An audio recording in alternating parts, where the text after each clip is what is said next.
Je jette les yeux de tous côtés, je regarde à toi. Personne ne se soucie de mon âme, mais toi, mon Dieu, tu prends soin de mon esprit, de ma voix. Je crie à l'Éternel, de ma voix. Je supplie l'Éternel, je présente ma requête devant lui. Éternel, c'est vers toi que je crie. Mesdames et messieurs, chers amis, chers et frères bien-aimés, compagnons de prière, amis de partout, amis de toujours, contemporains dans la foi, collègues de genoux, participants à cette émission sociale, spirituelle, cette émission de prière depuis tantôt 10 ans, fêtant du mois de janvier, moi, saluez-nous dans le nom précieux de notre Seigneur Sauveur Jésus-Christ, avec toujours le souhait que la paix et la grâce de Dieu vous soient multipliées par Jésus-Christ, notre Sauveur. Nous approchons vers la fin du mois de janvier. C'est le moment où nous commençons déjà de recenser les anniversaires et pour le mois de février. Alors, nous ne restons que 2 jours. Après aujourd'hui, il reste 2 jours pour le mois de janvier. 30-31. Aujourd'hui 29, qui est-ce qui célèbre son anniversaire? On entre dans la rubrique anniversaire là avec cette musique et après, n'a fini. Dans ton sourire, il a été un jour comme aujourd'hui. Tu es né. Le ciel tout entier nous beauté. Visiblement béni ta destinée, un amour pur, perçant l'éternité. Bon anniversaire, joyeux anniversaire. Joyeux anniversaire à Madame Philomène Lucien-Jean. Madame Philomène Lucien-Jean, c'est de la part de frère Julien Villus, le colporteur de la Mission du Nord. Et il faut signaler que si nous pas font petit commentaire pour frère Julien, nous sent les mal passer parce que frère Julien fait beaucoup d'éloges pour faire tant ça. C'est plus grand client que frère Julien d'avoir gagné, quelqu'un qui boostait l'œuvre du colportage dans le Nord et à travers frère Julien Villus. D'ailleurs, c'est marraine de promotion, c'est moun pali, c'est affaire pali. Donc, frère Julien Villus souhaitait madame joyeux anniversaire à travers émission ça. Félicitations, continuez soutenir le ministère de la page imprimée les adventistes du 7e jour à travers le colportage, lire appliquer et que vous-même tout capable ministère capable traverser pour atteindre l'autre monde et ensemble d'ap travail pour préparer le retour de Jésus et lui il saura bénir notre ministère et en toutes sortes de bénédictions dans les lieux célestes. Félicitations, joyeux anniversaire, Madame Philomène Lucien-Jean. Autre anniversaire pour aujourd'hui, c'est l'anniversaire d'un ami et un compagnon de service depuis longue date. Et nous qu'on a grondé basse nous ensemble dans Jaspa. Et ça fait longtemps nous pas parlé, nous pas côtoyé, mais moi quoi que il là, il toujours dans Jaspa et la travail du côté de Limonade. Et c'est l'anniversaire de Ferdinand Louis-Jean, dit Louis-Jean Boger. Ferdinand ou toujours lui Jean Boger. En tout cas, mon cher, joyeux anniversaire, que bon Dieu est capable de bénir abondamment, que bon Dieu est capable de réjouir cœur en ce jour de ton anniversaire. Joyeux anniversaire, santé, prospérité, bénédiction à tous égards et en ta propre personne et en la personne de chaque membre de ta famille. Joyeux anniversaire.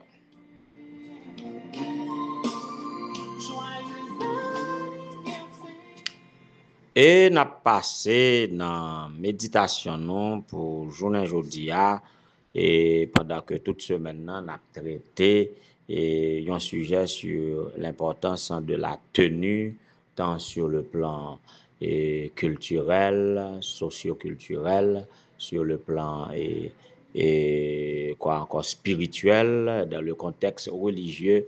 Quelle est donc l'importance de la tenue? Et juste avant de présenter comment on peut percevoir la tenue sacerdotale dans le Nouveau Testament, de la musique pour nous prédisposer le cœur, je te donne ma vie, à nous donner notre vie à Dieu et par conséquent, une fois notre vie consacrée à Dieu, eh bien, et notre consécration à Dieu sera nous inspirer la tenue convenable. Bonne audition à venir.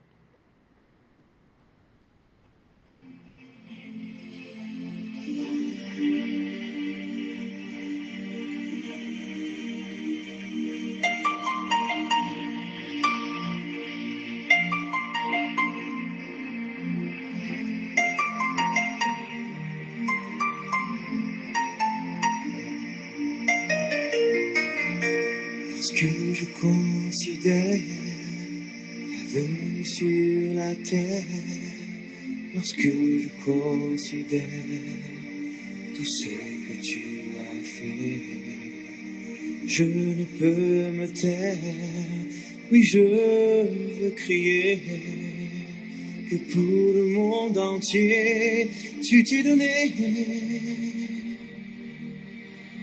Tu as payé le prix, tu as donné ta vie, tu as persévéré jusqu'à la fin. Que puis-je te donner? Que puis-je t'apporter? Je n'ai rien à t'offrir, mais en retour, je te donne ma vie, je te donne mon cœur, je te donne tout ce que j'ai, ce que je suis est à toi. Je te donne ma vie, je te donne mon cœur, je te donne tout ce que j'ai, je t'appartiens. Voilà, voilà, donc c'est le plus important. En fait, dans le Nouveau Testament, avec le Christ, et le sacerdoce a connu une modification, voire une transformation totale et radicale. Jésus étant le grand prêtre définitif, il a fait que les rites, les vêtements, les sacrifices, les holocaustes, les services du sanctuaire israélite qui imposaient toute une série de rituels et de décors, de procédés, etc. Tout cela était trouvé dans un contexte symbolique provisoire. C'était de l'ombre des choses à venir, en sorte que il était là pour préfigurer le ministère de Jésus-Christ, le sacerdoce de Jésus-Christ comme le plus important. Et tout cela il était servi comme un pédagogue et pour dramatiser le ministère de Jésus-Christ en faveur des pécheurs repentants et qui se donnent à lui pour avoir la vie. Alors, avec Jésus-Christ qui vient mettre fin à tout rituel saïwa, lui, il n'est pas décrit avec aucune tenue sacerdotale spécifique. Alors, le sacerdoce chrétien vient porter plus sur l'intérieur que l'extérieur, en sorte qu'on ne discute pas de tenue, on ne discute pas d'habits, et ça fonctionne comme à l'arrière-plan. Ça reste et demeure dans le contexte socio et culturel. Oui, ça a sa valeur socio-culturelle, mais ça ne porte pas et ça importe peu sur le plan spirituel. En sorte que ce qui compte dans le sacerdoce chrétien, c'est la pureté de cœur et l'humilité et cohérence de vie. Et quand nous voulons parler de cohérence de vie, et ce qu'on fait doit être harmonisé avec ce qu'on enseigne ou ce qu'on dit. Donc, le plus important, c'est le service, c'est la sobriété et un cœur, une vie mise à part, une vie consacrée au service de Dieu. Alors, pour cela, tout ce qui n'est pas spécifié alors, autrement dit, on se porte sur les valeurs spirituelles intérieures, sur l'amour, sur les fruits de l'esprit. Et, voyez, et le revêtement est devenu beaucoup plus une métaphore. On parle de revêtement comme métaphore. Mais qu'est-ce qui est recommandé beaucoup plus comme revêtement? Ce sont les fruits de l'esprit. C'est la compassion, la bonté, l'amour, l'humilité, l'esprit de service, etc. Cependant, est-ce qu'on peut dire tout cela enlève le revêtement littéral, la façon de s'habiller, la façon de se présenter aux hommes? Là, il faut faire intervenir, au lieu d'un texte biblique précis, mais il faut faire intervenir l'éthique tout en se positionnant dans sa culture ou dans la société. On admet que conseil des bagailles, si c'est la Bible qui était pour préciser ou pour nous, eh bien, nous ne va pas rentrer dans l'autre du tout. Mais puisque nous sommes sociaux, nous vivons dans une société qui est culturelle, donc ce n'est pas un péché, tout ça qui n'est pas contraire à la volonté de Dieu, eh bien, ce n'est pas un péché que nous adaptons à yo. Seulement la Bible en matière de vêtements, tandis qu'elle n'est pas précisé vêtements pour ceux qui exercent le sacerdoce, mais en tant que monde, nous connaissons, nous habiller. Depuis en Adam, et nous connaissons la nudité, c'était avant le péché, mais après le péché, et pas de question de la nudité, même si quelque part on peut parler des nudistes dans certaines cultures, mais nous connaissons l'homme pour terre. Et qui mise en garde la Bible débat sur ça? La Bible parlait pour un homme de ne pas porter des habits de femme, ni pour une femme de ne pas porter des habits d'homme. Tout ça, c'est pour distinguer le sexe, le mâle et femelle, ou du moins l'homme et la femme. Donc, il faut quand même la tenue. Et maintenant, dans chaque culture, il y a une façon de s'habiller, et il y a des règles, des principes, il y a tout un protocole qui réglemente la façon de s'habiller pour se présenter dans telle ou telle cérémonie ou occasion. Est-ce que ça va t'avoir dit tout? Il y a une façon de s'habiller quand même dans le christianisme pour exercer son ministère en tant que disciple? Est-ce que par une façon correcte de s'habiller? Oui, chaque monde qui va à l'église, il connaît, il pas qu'à aller n'importe comment, il pas qu'à ni et faut y habiller quand même et il pas qu'à habiller de manière ni sale, ni déchirée, ni décontractée. Même si nous sommes en société qu'on y a qu'à varier sur nous en matière d'habillement, qu'on y a nous ces jeans déchirés qui potés, bah ça yo.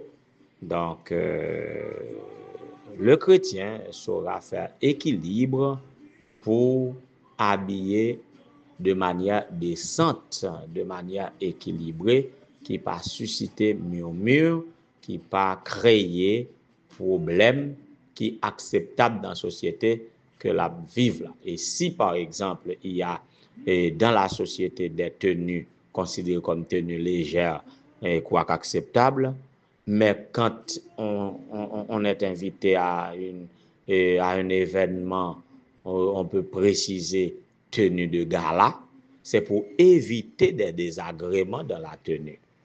Par exemple, fois dernière là, j'ai été invité à l'inauguration du bureau dans le Nord du ministère des cultes, du ministère des Affaires étrangères et des cultes. Et dans la note d'invitation, on a précisé tenue de ville. Son façon pour dire que moun k'ap vini,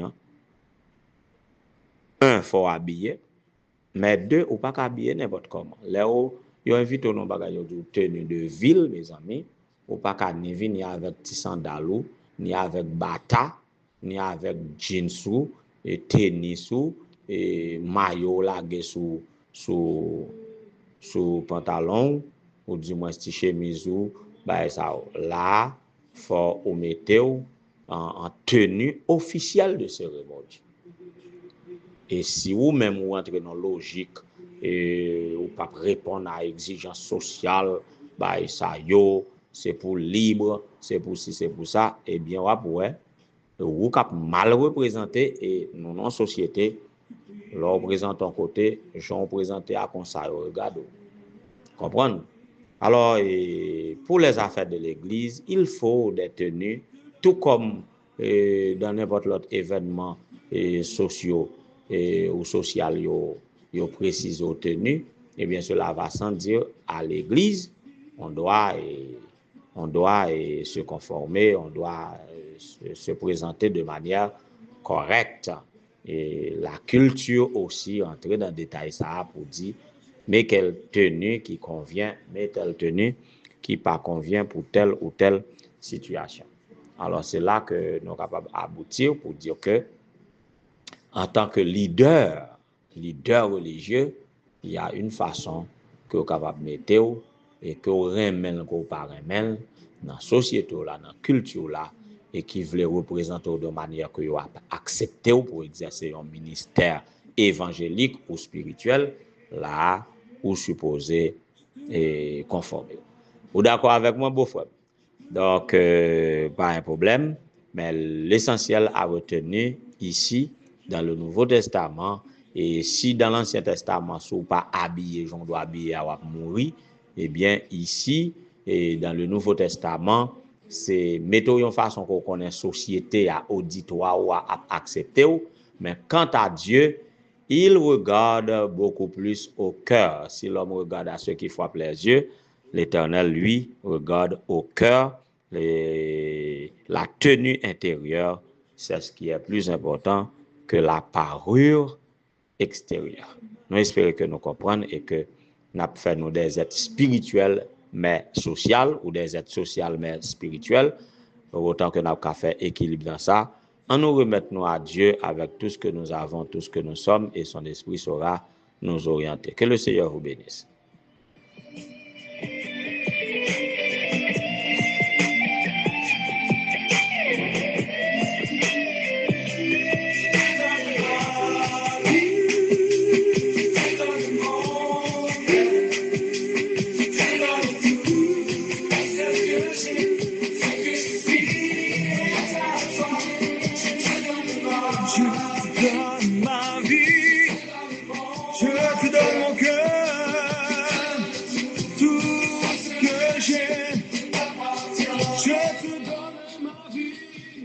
Éternel notre Seigneur, notre Dieu, bon état de Père céleste, mais nous petits tuyaux qui présentés devant vous, à te donner notre cœur, notre vie, tout ça nous y est, à tout ça que nous gagnons comme te reconnaissant comme notre Dieu, notre Créateur, notre Rédempteur, notre Consolateur, notre soutien, qui veut à tout prix notre bien, sans regret ni maugréer, nous venons remettre tout bagaille, Seigneur, reçois-nous en pardonnant et transforme-nous à ton image et à ta ressemblance, retirez tout ça qui n'est pas bon en nous et mettez-nous dans condition que nous devons. Nous disons merci pour le souffle de vie à nous conserver, pour les tendres soins dont nous sommes l'objet de ta part chaque jour depuis notre plus tendre enfance jusqu'à cette présente minute. Et je dis encore, nous sommes capables de dire merci pour la vie pendant que nous associons voix nous à Madame Philomène Lucien Jean et notre frère et Ferdinand Louis Jean. Et que Père grâce ou capable de continuer à accompagner ou même quitter Wayo depuis lorsque yo pas plus que une masse informe et sous le livre t'es déjà tout inscrit les jours qui leur étaient destinés avant qu'aucun d'eux existât. C'est pas grâce ou qui fait vivre toujours, c'est dans grâce ou que vous fait tout progrès que vous fait, eh bien vous doit toute reconnaissance yo et qu'on capable profiter de moment ça pour capable pardonner de tout péché et capable de déverser tes bénédictions de toutes sortes sur eux-mêmes. Nous demandons un regard favorable sur chacun de tes enfants, un peu partout, et particulièrement en Haïti, et tous les membres de la famille de ton peuple, tous les dirigeants de ton œuvre, à l'Union haïtienne et à la mission du Nord, oh Dieu. Chaque jour, nous avons invoqué non sur le président qui n'est pas entièrement disponible à cause de tout un processus de gestion de maladie que Père grâce au capable de reposer sur lui avec toute famille, que capable, Seigneur, et bénir la mission du Nord entre nos mains, les administrateurs, les directeurs des départements, les pasteurs, les anciens d'église, les officiers d'église de toutes sortes. Seigneur, aide-nous à faire œuvre qui vaille. Aide-nous, Seigneur, à nous présenter devant toi comme un ouvrier n'ayant pas à rougir, avec de nobles sentiments, avec l'esprit de la mission, et ou même qui regardent au cœur, qui sondent les sentiments et les pensées, ou capables d'orienter sentiments nous à faire œuvre qui vaille pour l'avancement de ta cause, que est capable d'ouvrir de nouveaux canaux de bénédiction pour la mission du Nord, une mission, et nous prétendons que c'est une mission qui est plus normale en Union haïtienne parce qu'il n'y a pas de territoire perdu, mais cependant, défis énormes, les moyens nous manquent, nous sommes sollicités de toutes parts par les frères et sœurs déplacés qui viennent établir sur le territoire. Nous n'avons pas de moyens, Seigneur. Suscite des cœurs, suscite des ressources au Éternel, notre Dieu, pour permettre à la mission du Nord d'être une source de bénédiction pour tous tes enfants. Bénis les épouses de pasteur, Madame Louisny, Madame Renise, Madame Monsilienne, Madame Emania, Madame Micheline, que Père grâce ou capable de reposer sur nous. À la mission du Nord, aujourd'hui, nous te prions spécialement pour Madame Vanny, la trésorière de la mission. Tu la connais mieux que nous, que tu la visites, que tu es capable de permettre, toujours top en santé physique, mentale, spirituelle et sociale, et que son administration capable d'une bénédiction pour la mission. Bénis spécialement pasteur Jacques Joseph, que Père grâce ou capable de reposer sur lui. Bénis chaque petit tour qui a participé dans la prière, ça, en quelque lieu que ce soit, en quelque circonstance que ce soit. Répands ta paix et ta grâce sur nous, ô Dieu, et que nous sommes capables de présenter devant dignement à refléter tes caractéristiques sur ce que nous côtoyons. Et que cela soit pour nous une source de bénédiction de toutes sortes. Qu'il en soit ainsi au nom de Jésus, et qui vit et avant tous les temps, maintenant au siècle des siècles. Amen. Tout ce que j'ai, je te donne ma vie. Oh,